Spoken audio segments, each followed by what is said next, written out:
Olá pessoal, seja bem-vindo novamente ao canal da Minerva. Nesse vídeo eu vou dar continuidade à sequência de vídeos relacionadas a lajes em balanço. Então nesse segundo vídeo vocês vão ver a verificação do estado limite de serviço. Então vamos ao terceiro passo. O terceiro passo será a verificação do estado limite de serviço para essa laje em balanço. Tudo bem?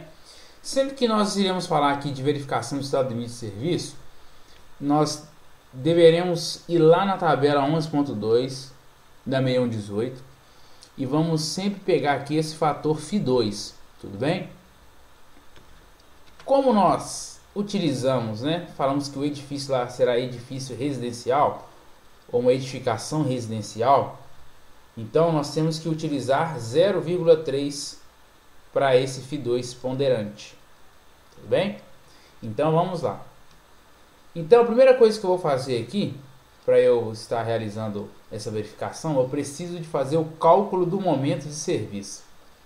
Então lembrando que esse estado limite de serviço, nós consideramos a seguinte situação: eu vou fazer uma ponderação daquilo que não estará atuando 100% do tempo na estrutura, ok? Então vamos lá. Então eu vou fazer aqui o carregamento distribuído de serviço. Então é o seguinte, lembrando que eu tenho o carregamento distribuído sobre a laje, que é o P. O PI será dado pelo carregamento distribuído de serviço. Então nós temos lá que o PI ele vai ser dado pelo carregamento permanente mais o fator ponderante Φ2 vezes Q, que é o carregamento variável. Como nós tínhamos feito a separação dos carregamentos e tinha dado que o carregamento G é igual a 3,55 e o Q era 1,5, então fazendo as contas, chegamos que o carregamento distribuído de serviço é igual a 4 kN para cada metro. Então nós estamos fazendo aí a concepção dos carregamentos de serviço. Então agora nós vamos pegar o carregamento pontual de serviço. Então nós temos que o carregamento pontual de serviço é igual ao carregamento pontual permanente mais o Φ2 vezes o carregamento pontual variável. Lembrando que o guarda-corpo que nós tínhamos caracterizado como carregamento permanente e os 2 kN como carregamento variável, que pode ser pessoas sentando em cima do guarda-corpo, que a norma diz que sempre temos que utilizar 2 kN. Então, o carregamento pontual de serviço será dado por 0,9 kN. E agora, o momento na extremidade de serviço. Então, da mesma forma, vai ser o momento permanente mais Φ2 vezes o momento variável.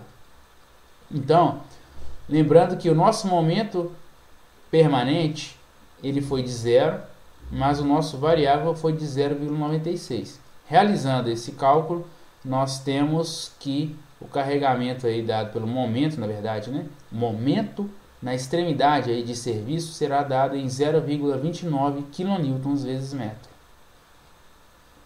Então, o momento de serviço, assim como nós tínhamos calculado o momento solicitante, a fórmula é a mesma fórmula. A única coisa que vai mudar será onde que era o P, os P's, ou o Pzinho ou o P maiúsculo, ou o MB, agora entrará os carregamentos de serviço. Então, calculando o momento de serviço, nós chegamos na seguinte situação. O momento de serviço é igual a 6,85 kN vezes metro. Multiplicando por 100, chegamos em 685 kN vezes centímetros. Então agora nós vamos para o cálculo do momento de fissuração. Então o momento de serviço é o momento na condição de fazer as ponderações nas cargas que não estarão atuando na estrutura 100% do tempo. Então aquele será o momento de serviço. O de fissuração seria o momento no qual a minha peça de concreto armado suporta a flexão sem que ela fissure. Tudo bem? Então vamos lá. Então o cálculo do momento de fissuração ele é dado por essa formulação, sendo que o alfa ele é um fator, né, um coeficiente que é 1,2 para seções T e 1,5 para seções retangulares. No nosso caso, como é uma laje maciça retangular, vai ser 1,5. O FCT é a resistência à tração do concreto.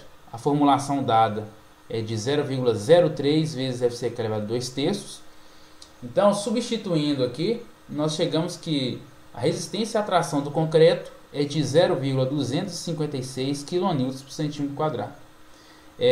Nesse caso aqui especial, pessoal, o FCT, quando você for pegar a fórmula dele, ele é de 0,3 vezes FCK elevado a 2/3. Eu já fiz a divisão da fórmula por 10 para chegar em kN por centímetro quadrado. Como vocês podem ver, eu entrei aí com FCK em MPa. Pessoal, isso aqui, toda vez que eu for explicar sobre questões relacionadas à operação aqui em fórmulas, toda vez que for aparecer FCK elevado a 2/3 ou raiz de FCK, você sempre tem que entrar ele com MPa mesmo, viu? Então ela vai ter aí o momento de inércia de BH3 sobre 12 e o centro de gravidade da peça será dado na altura dividido por 2. Realizando os cálculos, chegamos que a inércia é de 11.091,67 centímetros a quarta e que o centro de gravidade aí, geométrico da peça é de 5,5 centímetros. Realizando os cálculos, nós chegamos que o momento de fissuração ele será dado em 774,4 kN vezes centímetro. Então, o cálculo do momento de inércia equivalente. Então, sempre que nós estivermos fazendo aí essa verificação do estado limite de serviço, nós sempre estaremos em busca do momento de inércia equivalente. Então, como o nosso momento de fissuração ele foi maior do que o momento de serviço, significa que essa peça ela não vai fissurar. Então, nós trabalharemos no estágio 1 do concreto. No estágio 1, o momento de inércia equivalente é igual ao momento de inércia da seção bruta. Então, nesse caso, se tivesse dado que o momento de fissuração fosse menor, nós trabalharíamos no estágio 2. Ok? Então vamos lá. Módulo de elasticidade do concreto. O módulo de elasticidade do concreto, nós calculamos ele utilizando essa formulação. Do jeito que aí está, vocês podem entrar sempre com FCK em MPa. Vocês entrando aqui em MPa na fórmula do módulo de elasticidade, ele já te dará diretamente em kN por centímetro quadrado. Então, utilizando aí já os parâmetros FCK em 25, nós chegamos que o módulo de elasticidade do concreto armado é de 2.415 kN por centímetro quadrado. Tudo bem, pessoal? Lembramos que se caso o MR, né, o momento de fissuração, ele fosse menor do que o momento de serviço, os cálculos para o estágio 2 são aqueles mesmos cálculos que nós realizaríamos se fosse uma viga. Tudo bem? Então vamos lá. Então agora nós vamos fazer o cálculo da flecha imediata. Então, como aqui nós temos que a flecha imediata será dada por essa situação, nós utilizaremos aqui o efeito de superposição dos carregamentos. Então, esse carregamento ele será dado pelo carregamento distribuído. Então, a flecha total será dada pela flecha do carregamento distribuído, mais a flecha do carregamento pontual na extremidade, mais a flecha dada pelo momento na extremidade. Então, realizando então, o que significa aí? Ó? Esse primeiro termo ele é equivalente ao da fórmula referente à carga distribuída, o segundo é da carga pontual e o terceiro é o do momento. Então, realizando essas três somas aí das flechas, nós teremos a flecha imediata total. Então, dessa forma, se nós temos aí esse esquema, colocando os carregamentos de serviço e o vão, o tamanho que ele realmente é, realizando então os cálculos para a fórmula da flecha imediata, chegamos na seguinte conta. Lembrando aqui, pessoal, o seguinte, que o PI, os P's, né, e os momentos aí, tudo aquilo que estiver em kN por metro, eu tenho que fazer a divisão por 100, porque na fórmula eu preciso de entrar com essas fórmulas aí em centímetro, porque eu estou objetivando encontrar a flecha imediata em centímetro. Então o PI, como ele é 4 kN por metro, eu vou dividir por 100 e vou entrar na formulação com 0,04. 0,9 kN, como ele não tem nenhuma divisão por metro ou multiplicação por metro, ele entra normal.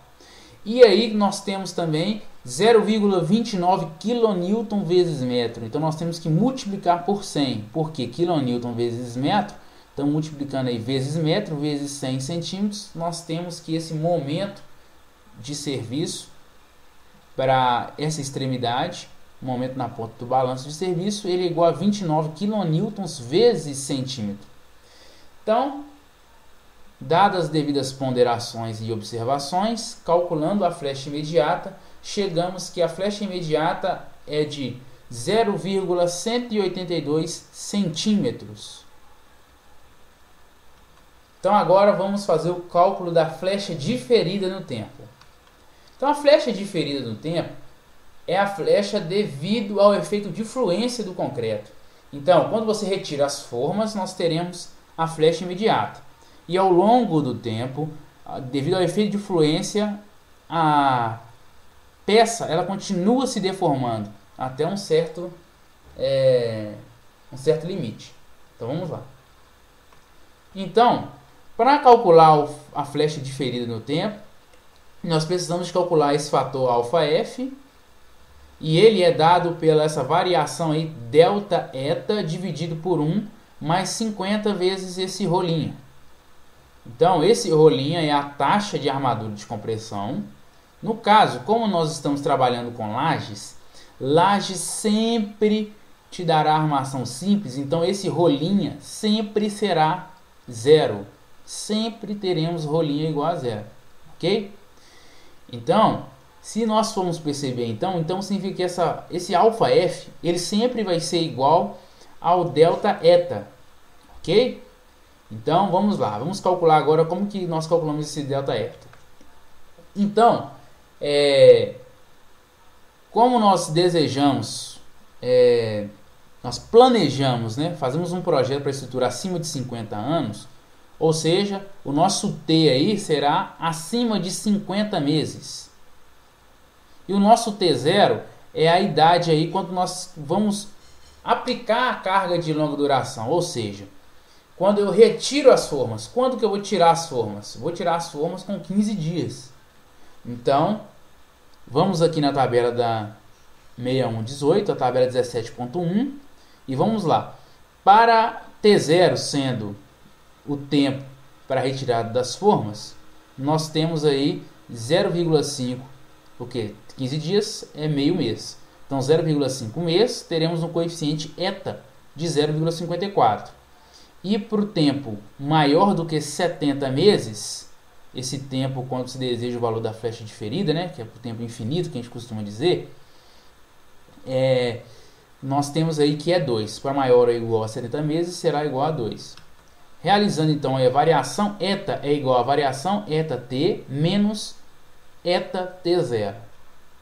Realizando os cálculos, nós temos então 2 menos 0,54.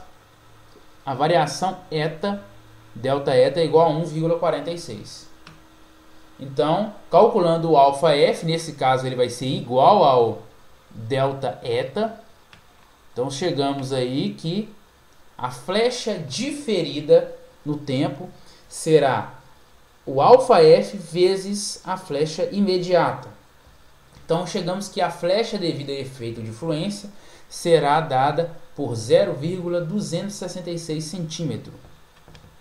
Então agora o cálculo da flecha final. A flecha final será a soma da flecha diferida do tempo mais a flecha imediata. Então teremos que, realizando a soma, a flecha final, que é a flecha no tempo, considerando que o tempo infinito, né, acima de 70 meses, então teremos uma flecha final de 0,448 centímetros. Então vamos avaliar se essa flecha aqui ela é admissível ou não. Então a flecha admissível para estruturas que estão em balanço será 2 vezes o vão que está em balanço dividido por 250. Então realizando aqui, como nosso vão é de 160, 2 vezes 160 dividido por 250, teremos aí uma flecha admissível de 1,28 centímetros.